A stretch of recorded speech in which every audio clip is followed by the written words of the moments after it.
Good morning, Moscow Bears, and welcome to our second to last podcast. Today's date is May 29th, 2020. Please rise and remove hats for the Pledge of Allegiance. I pledge allegiance to the flag of the United States of America and to the republic for which it stands, one nation, under God, indivisible, with liberty and justice for all. All right, Hayden, I'm sending it to you for the fact of the day. All right, so the early boys basketball team, and this is the early Moscow boys basketball team, right, Thea? Won 4 straight state titles from 1917 to 20, and more recently, the girls basketball team won 4 titles in 5 years from 1992 to 94, and again in 96. Wow. We were some studs back in the day. It may not seem like it now, but we used to be pretty good at sports, I guess. Yeah, we're insulting a lot of people right now. Sorry, anyone who's on the basketball team. All right, moving on to the teacher announcements.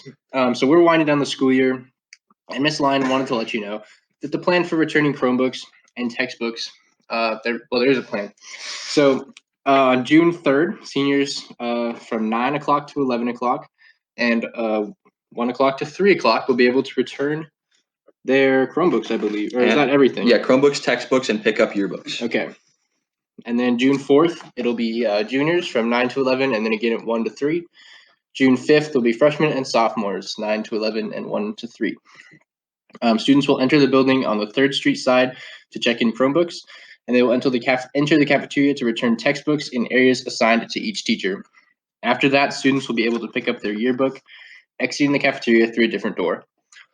And then they're going to limit the number of students in the commons and cafeteria to 10 at a time, so just be aware of that. And if your student is unable to come at the assigned time, they can make an appointment with Trudy at the office, and the number for that is 208-882-2591. All right, also today, there is a Moscow Music Boosters meeting tonight via Zoom. If you are in a music class, you may have already gotten an email about it that has the information you need for it. All right, and there's also 2 new additions to the math department. We have former middle school math teacher, Mrs. Dunworth. We actually brought her up, I think it was either a first or second episode, podcast. And then we have another teacher as well. Miss Mitchell will be joining the high school in the math department this fall. So we are going to be looking forward to the help that they'll be providing. Wish them a warm welcome. Absolutely. Also, teachers, principals, and other district faculty have been working tirelessly around the clock to try to figure out how things are going to end up working right now or next year, Yep. And there's not a whole lot really at this point. Just everybody try to stay safe and healthy, but no one really knows what's going on right now. And so this semester, well, it may feel like the semester is already over, but it ends officially on June 3rd. So make sure to get all your assignments in and stay in touch with your teachers if you have late work that needs to be submitted. That was the lunch bell. Let's head over to Hayden Parkinson. He's going to tell us all about the delicious lunch for today. All right, so the other night, I was experimenting. I was trying to make myself. With food, I hope. Yes, with food. Okay.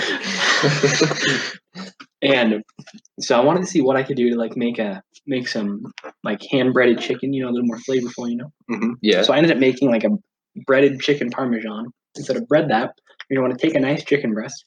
You want to flatten it out a little bit, and if you have a meat hammer, you're going to want to hit it with that, tenderize it a little bit, Yeah. Then you're going to want to rub that breast in a nice layer of flour. Okay. Then you're going to take the floured chicken breast and you're going to dunk that in some eggs that you've already cracked into a shallow dish, Yeah. Then once it's covered in egg and flour, you want to dunk it into some breadcrumbs. Right. And you can make those yourself, or you can buy pre-canned breadcrumbs if you need to. Then in a pan, you're going to want to take I use some olive oil, but be careful to use olive oil because it can burn if you don't do it right. Right. Okay. On some medium high heat. Right. And then you want to throw the chicken down and flip it regularly until it all kind of cooks all the way through, And then what I did, which you don't have to do, you can just make fried chicken that way. I took it out and I put it on a pan and I squirted some lemon onto it and I sprinkled some Parmesan cheese over it. And put that stuff in the oven for a minute, pulled it back out, and then I drizzled some tomato sauce on it, and I made myself some nice lemony Parmesan chicken. Turned out pretty good. Curious to try that. Yeah. Sounds like a very good original recipe from Hayden Parkinson. To be something I try. Absolutely. Okay, we're going to move on to what's happening around the globe. Sweet. All right, the first ever all-electric commercial airplane completed its first test flight. The 9-passenger E-Caravan flew out of Moses Lake, Washington, and will serve as a significant step in moving towards cleaner fuel. Nice. Now this is pretty awesome. A golden retriever broke the Guinness World Record for the most tennis balls to be fit in a dog's mouth. The dog, his name is Finley, has been training since he was 2 years old to fit, I guess, a ridiculous amount of tennis balls in his mouth. And so at this point, he's able to fit 6 tennis balls in his mouth. It's pretty incredible. Wow, that Yeah, is. I can't picture a dog fitting 6 tennis balls in its mouth. I honestly can't picture more than one. Yeah, Yeah. You know what the record was before? I don't know. I believe. I mean, I would guess that it's probably like 4 or 5. But Yeah, for certain. Yeah. Sorry about that. So today in history we have some famous birthdays, all right? So today in 1917, John F. Kennedy was born. And in 1984, Carmelo Anthony was born. And in 1975, Daniel Tosh was born. best for last Those are some notable for birthdays. sure. Now, what's happening in terms of historical events? Yeah. So in 1790, Rhode Island it becomes the last of the original 13 colonies to ratify the U.S. Constitution. And then in 1886, American chemist John Pemberton began to advertise Coca-Cola. Wow. And then in 1942, Bing Crosby records White Christmas, the world's best-selling single, and it has an estimated 100 million copies sold. Wow. Even Crazy. still. Pretty cool. All right, so on Friday we were with Loctate, but we said that we were You going to mean talk on about Wednesday? Sorry, Wednesday. Was that really? I thought it was Friday. No. That was Wednesday. That was Wednesday. This is Friday, Theo. This is Friday. Oh my gosh. Sorry, on Wednesday we were with Loctate, and we said that we were going to talk about the movie Talladega Nights, The Ballad of Ricky Bobby. And so what did you think about it, Lane? Well, first off, I thought Will Ferrell did a great job portraying what a rich NASCAR driver would be Very like. accurate. Yeah. Very, very rough around the edges, and a very funny guy to watch. And I loved watching his battle with Jean Girard, the Frenchman who was a Formula One driver, and then turns up in America just to, run the tables at NASCAR. And it's a very, very funny movie. I wouldn't necessarily say it's family appropriate all the time, but I definitely got some laughs out of it. For sure. I would say some of the funnier parts come from Ricky's children. Oh yeah, Walker, Texas Ranger. Yeah, Walker, Texas Ranger.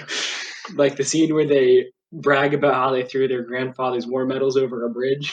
I forgot about it. It's great. It's great. Yeah, I personally, my favorite character was definitely Jean Girard.